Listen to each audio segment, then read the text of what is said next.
संभल संभल संभल। पिछले 1 डेढ़ महीने से ये देश संभल में रोज हो रही खुदाई और उससे निकलने वाले इतिहास को देख रहा है।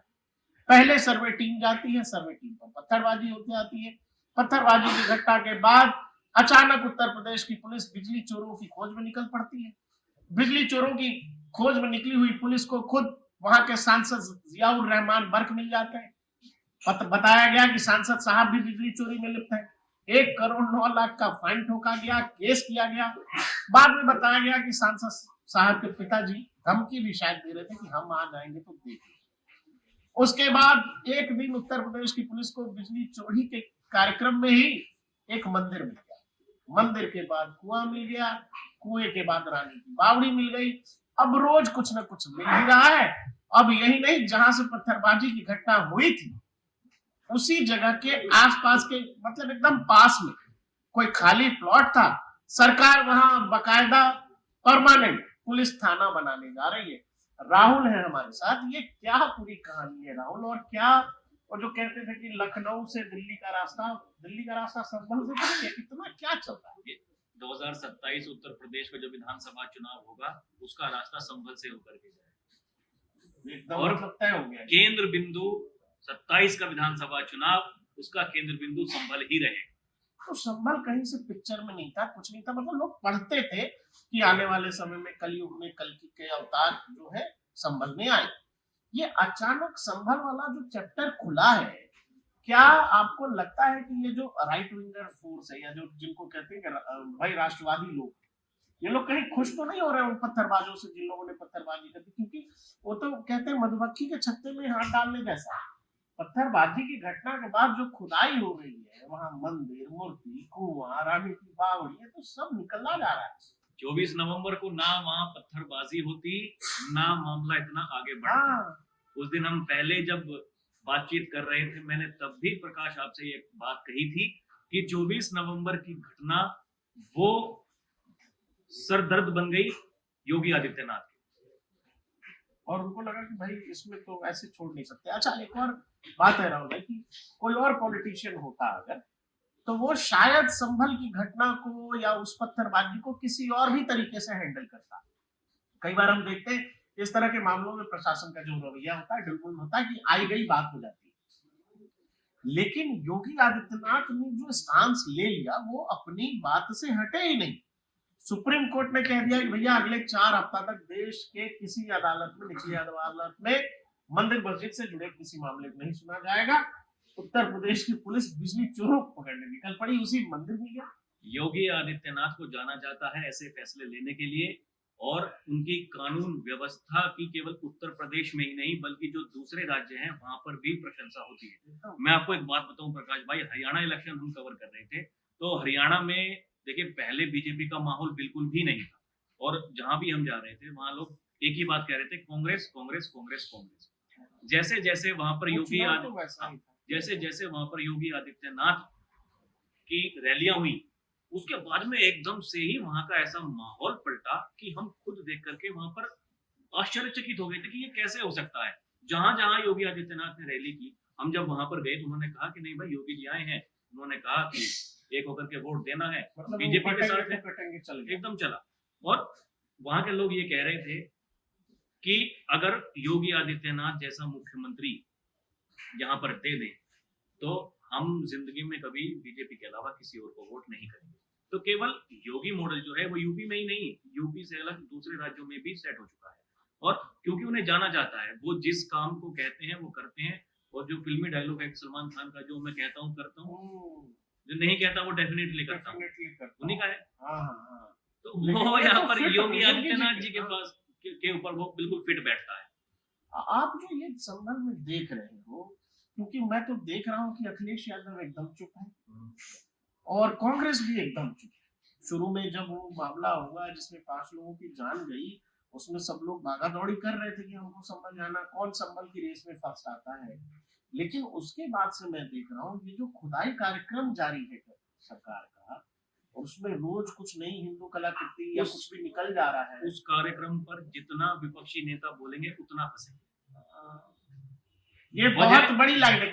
और मैं एक बात बता देता हूँ, राहुल जो कह रहे हैं अगर आप बीजेपी का इतिहास पलटेंगे, 10-20 साल पीछे चले जाएंगे, नरेंद्र मोदी को बार बार 2002 के नाम पर बुक किया गया, सीबीआई हेडक्वार्टर्स में 6-6 घंटे तक इंट्रोगेशन के नाम पर उनको बिठाया गया, और कहानी क्या हुई, वो दिल्ली चले आए। योगी आदित्यनाथ से जोड़कर, प्रशासन से जोड़कर जितना संभल किया जाएगा, विपक्षियों के लिए उतना मुश्किल हो जाएगा। मैं कह रहा हूं, देश का कोई भी कोर्ट कुछ भी अगर निर्णय है, लेकिन ये जो जमीन के नीचे से चीजें आ रही है, उस पर कोर्ट क्या कहेगा, उसको झुटलाएगा कैसे? आंखों देखी चीज है, बड़ी बड़ी मशीनें हैं, उनसे पूरी की पूरी इमारत निकल रही है, मंदिर निकल रहा है, इसको कैसे झुटलाइएगा। और दूसरा, राहुल भाई, पॉलिटिक्स नैरेटिव का खेल है। बिल्कुल नैरेटिव का खेल है। देखिए, मैं आपको बताऊं, 1978 में जब संभल में दंगे हुए थे, तब जो सरकार थी वो जनता पार्टी की सरकार थी। केंद्र में भी, उत्तर प्रदेश में भी दंगे हुए, लेकिन दंगों के बाद में जो कार्रवाई होनी चाहिए थी वो नहीं, क्योंकि तब की पॉलिटिक्स में और अब की में धरती आसमान का फर्क है। आबादी को माइग्रेट करना पड़ा, वो लेकिन वही योगी आदित्यनाथ जी बताना चाहते हैं लोगों को कि वो मुख्यमंत्री हैं उत्तर प्रदेश के, जो पहले हुआ वो नहीं होने देंगे। ठीक बात है राहुल। दूसरा, आप खुद पश्चिम उत्तर प्रदेश से हो, पश्चिम उत्तर प्रदेश के तमाम जो जिले हैं उनके बारे में बताया जाता है देश की राजनीति में कि भाई वो इलाका देश का बड़ा सेंसिटिव इलाका है, मेजरली मतलब दोनों ही धर्मों के लोगों की मतलब मिली जुली आबादी है पश्चिमी उत्तर प्रदेश में जबरदस्त तरीके से। कई जिलों में तो 40-60 का रेशियो, कई जिलों में शायद 50-50 भी है। राहुल, इस लिहाज से आपको क्या संभल रुकता दिख रहा है, या पूरे पश्चिम उत्तर प्रदेश की राजनीति या उत्तर प्रदेश की राजनीति भी अब संभल के इर्द गिर्द ही लग रही है? संभल के इर्द गिर्द ही रहेगी 2027 के विधानसभा चुनाव तक, ये बिल्कुल तय है। और मैं पहले भी देखो ये बात कह चुका हूं, मैं दोबारा इस बात को दोहरा रहा हूं, योगी आदित्यनाथ ने अब जो उनका फोकस है वो पूरा का पूरा संभल पर रहेगा, क्योंकि 2027 का विधानसभा चुनाव जीतना है, और वो जीतेंगे तब जब हिंदू वोट बैंक एक होगा। अभी देखना, ये नारा चलता रहेगा 2027 तक भी कि बटोगे तो कटोगे, एक रहोगे तो सेफ रहोगे। और राहुल, जिस दौरान चुनावी स्पीचेस नहीं है, लेकिन ये जो मूर्तियां निकल रही हैं, ये जो मंदिर है, ये बावली है, वो तो कलाकृतियां बता रही हैं कि भाई हिंदू कलाकृतियां हैं। हाँ ना, हिंदुओं से जुड़ी हुई तस्वीरें हैं या जो वीडियोस आ रहे हैं, तो घर घर ये मैसेज तो जा ही रहा है ना, बिना भाषण के भी। लोग ये सोचेंगे नहीं क्या कि ये कौन लोग हैं जो मिट्टी के नीचे मंदिर दबा देते हैं, ये कौन लोग हैं जिनकी वजह से एक आबादी को घर छोड़ के जाना पड़ता है, और सालों बाद, सैकड़ों साल बाद वो चीजें जमीन के नीचे से आ रही है। तो ये नैरेटिव तो इस देश के जनमानस के मन में बिना योगी जी के कहे नहीं बन रहा है। इसीलिए तो विपक्षी नेता जो बोखलाहट थी वो इसलिए तो दिखती थी, क्योंकि वही है, जितना खोदोगे उतना पाओगे, उतना ही निकलता जाएगा, क्योंकि ये फैक्ट्स तो हैं भाई, हुआ तो है। ऐसे ही थोड़ी अब कहना योगी आदित्यनाथ जी का कि एक दिन में तो जाकर के वहां कोई मंदिर नहीं बना देगा, हमने नहीं डाला दिया, हमारे प्रशासन ने नहीं रख दिया, ये भी कह रहे हैं। अब तो वो जितना आगे बढ़ता जाएगा उतना ये सिलसिला रुकने वाला नहीं है, वो बढ़ता ही रहेगा, बढ़ता ही रहेगा, बढ़ता ही रहेगा। तो क्या आपको लग रहा है कि संभल का जो मुद्दा है, क्या विपक्ष ने एक तरह से जाने अनजाने में मधुमक्खी के छत्ते में हाथ डालने जैसा हो गया है विपक्ष के, कि अब जो है, क्योंकि उन्होंने हाथ डाला जरूर था, लेकिन योगी आदित्यनाथ नहीं छोड़ने वाले, नहीं छोड़ेंगे वो। और वो बिल्कुल वो वाली बात आपकी ठीक है कि मधुमक्खी के छत्ते में उन्होंने हाथ डाल दिया है, और वो मधुमक्खी उनके हाथ पर काटने के लिए दौड़ पड़ी है। अच्छा, ये बताइए कि किसी भी पॉलिटिशियन, चूंकि आप लंबे समय से ग्राउंड रिपोर्टिंग भी करते हैं, इतने समय से पत्रकारिता कर रहे हैं आप, एक चीज मुझे बताइए कि कोई और नेता होता तो संभल को किसी और तरीके से डील कर रहा होता। अभी सुन रहे हैं, विजुअल्स आ रहे हैं कि जिस जगह पर ये घटना हुई पत्थरबाजी वाली, वहीं पर बाकायदा पुलिस थाना बनाया जा रहा है, वो थाना, बाकायदा विजुअल्स थाना, वो तो कह रहे हैं कि अगर थाना, प्रशासन वहां का ये कह रहा है कि अगर थाना बन रहा है तो ठीक है भाई, नुकसान क्या है, वो दोनों जो वहां पर समुदाय है दोनों के लिए है, इससे परेशानी क्या है। वही मंदिरों के बाहर, उनकी थोड़ी दूर वहां भी थाना हो सकता है, अगर मस्जिद के बाहर हो गया तो वहीं क्या दिक्कत है, कोई दिक्कत नहीं है। ऐसा लोग कह रहे हैं, वहां के जो दोनों ही समुदाय के लोग हैं, मैं कुछ मीडिया रिपोर्ट्स देख रहा था, उसमें वो लोग कह रहे हैं।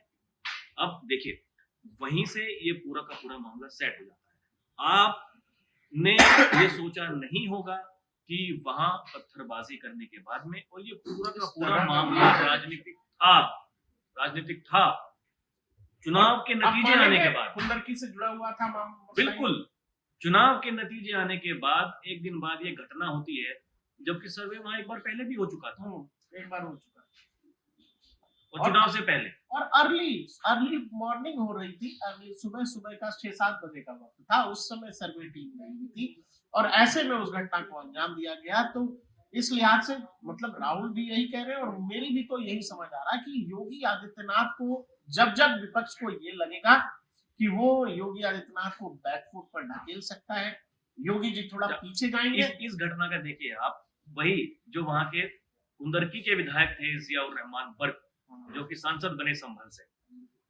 उन्हीं का वोट बैंक था, वो वहां से विधायक थे, उसके बाद में वहीं से वो सांसद बन गए।